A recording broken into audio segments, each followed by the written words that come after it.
Hello, everyone. My name is Jim Wunderman, President and CEO of the Bay Area Council here in San Francisco, California.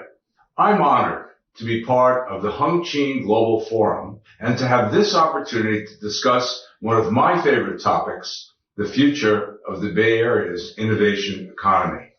Over the past 2 decades, I've had the privilege of traveling around the world to cities with developing innovation and technology economies. I've often been asked, what is the secret of Silicon Valley? How does it maintain its innovation momentum? We have seen the bones of the Silicon Valley ecosystem recreated again and again, sometimes successfully, sometimes not.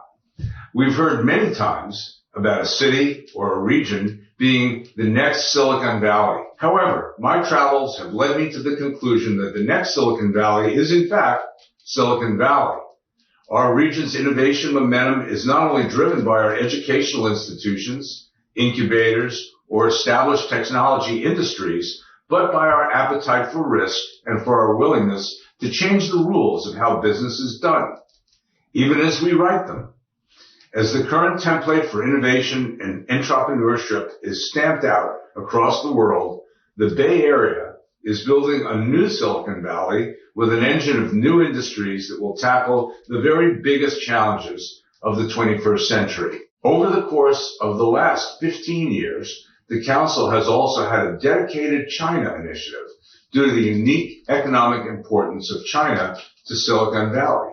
It may not be surprising for you to hear that Bay Area companies have opened more businesses in China than any other single nation. The Chinese immigrants make up 13% of the Bay Area STEM labor force, that over 1,000 patents each year are registered by the Bay Area and Chinese co-inventors. We're truly partners in practice, and it is difficult to imagine the Bay Area without the many contributions of our Chinese residents and of Chinese culture.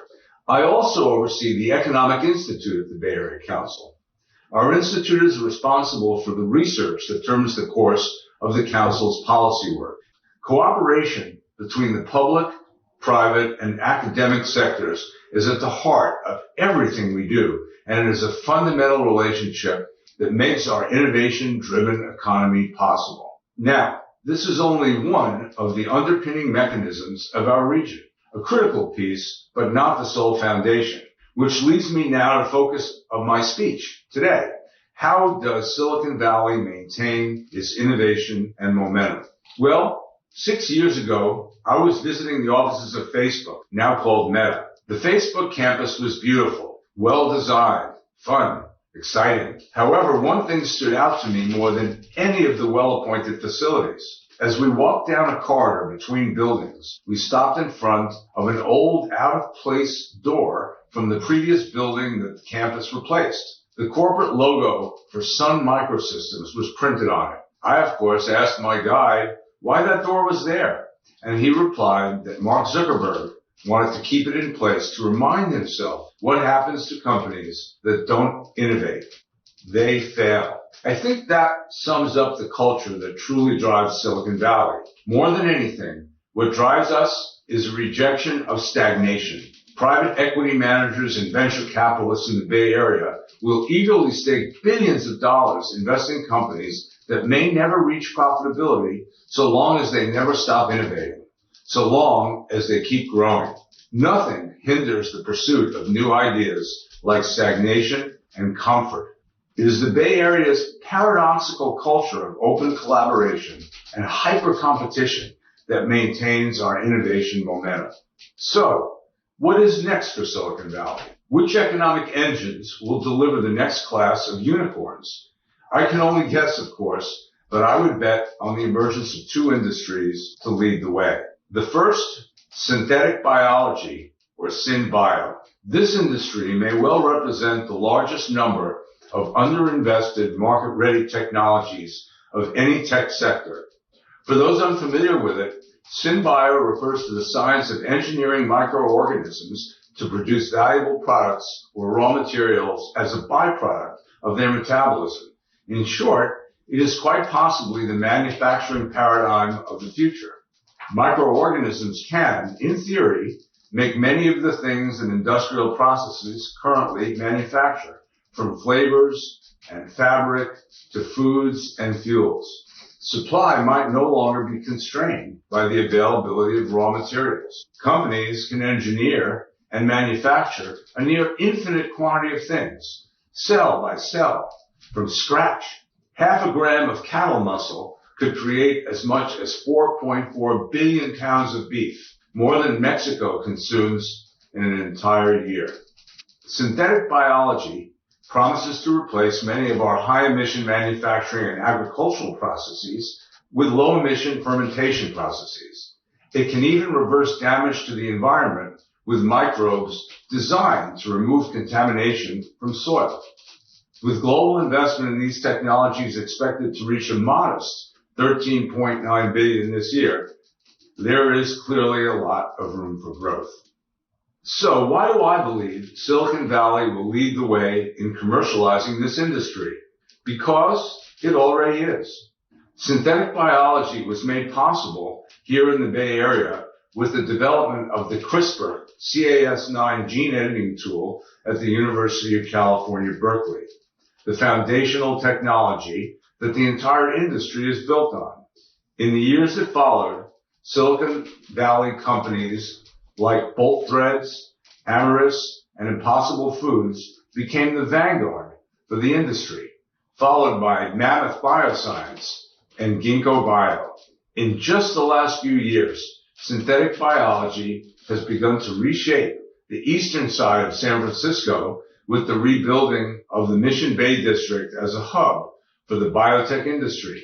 Startups creating food, editing genes, and writing the software that will control the biofoundry manufacturing facilities of the future are already hard at work there. I don't believe it will be long before synthetic biology is a part of nearly every supply chain. Now, as to the second industry that will drive the next wave of innovation in Silicon Valley, I believe we should look to the stars. The Bay Area has long been a part of the fundamental research that has fueled American space exploration. The NASA Ames Research Center, which was responsible for many of the technologies that launched the Artemis 1 mission earlier this year, was established in Silicon Valley back in 1939. But while space technologies have been progressed by public agencies for decades, the space economy is just getting started. San Francisco-based Planet perhaps best exemplifies the new space industry in our region. With over 700 employees, $550 million raised, and 200 satellites currently in orbit, Planet has become the leading provider of commercial data for agriculture, forestry, climate change, and city planning, among many other applications. Our region's developing space tech innovation system, in many ways, already mirrors the historic innovation system, with its own laboratories, established aerospace contractors, and recently, its own incubators. The space tech startup incubator Seraphim, established in San Francisco just last year, and has already invested in over 75 startups in tranches ranging from $250,000 to $25 million. Even if these industries prove to not be leaders, and I expect them to be, I'm confident that the next Silicon Valley will nonetheless eclipse the productivity and innovation of Silicon Valley today.